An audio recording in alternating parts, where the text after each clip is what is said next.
COP28 president says there is no science behind demands for phase-out of fossil fuels. Here's a summary of the article. The president of COP28, Sultan Al-Jaber, has claimed there is no science indicating that a phase-out of fossil fuels is needed to restrict global heating to 1.5 C, The Guardian and the Center for Climate Reporting can reveal. Al-Jaber said, "I accepted to come to this meeting to have a sober and mature conversation.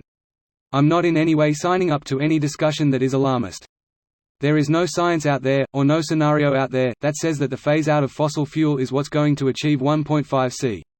Guterres told COP28 delegates on Friday, "The science is clear, the 1.5 C limit is only possible if we ultimately stop burning all fossil fuels. Not reduce, not abate. Phase out, with a clear time frame." Professor Sir David King, the chair of the Climate Crisis Advisory Group and a former UK chief scientific advisor, said, "It is incredibly concerning and surprising to hear the COP28 president defend the use of fossil fuels.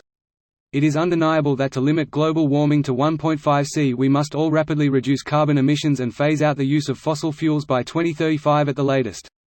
The alternative is an unmanageable future for humanity." Dr. Friederike Otto, of Imperial College London, UK, said, "The science of climate change has been clear for decades, we need to stop burning fossil fuels.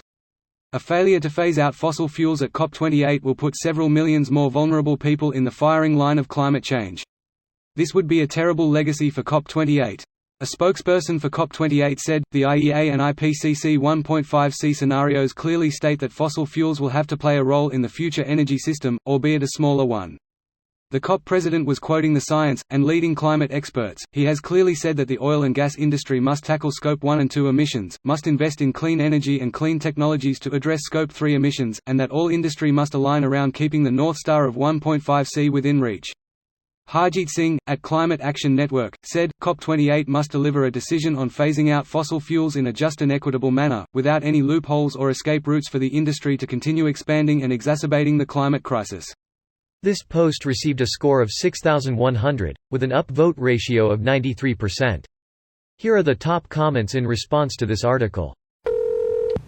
"You cannot teach a man something if his income depends on not understanding it."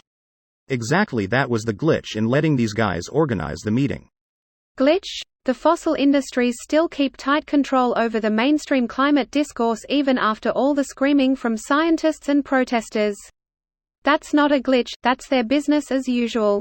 Every time I turn on a YouTube stream, the first commercial is Exxon telling me how committed they are to stopping climate change.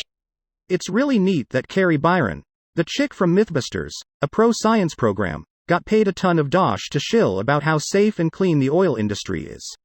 She doesn't give a shit. Her money insulates her from the repercussions of her own actions.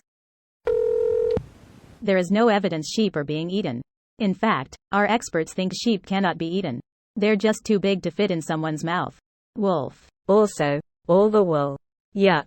Not interested. That was a Bart joke. You need to be bleatin'. Man selling asbestos says asbestos is safe?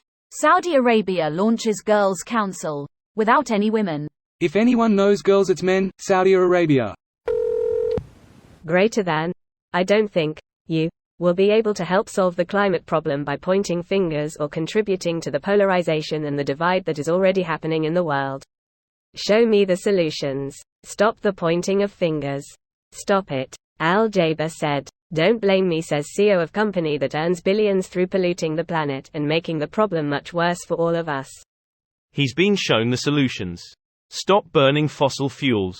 He just don't like the answer, so he utterly ignores reality itself to continue spewing absolute lies, just as any fossil fuels executive would.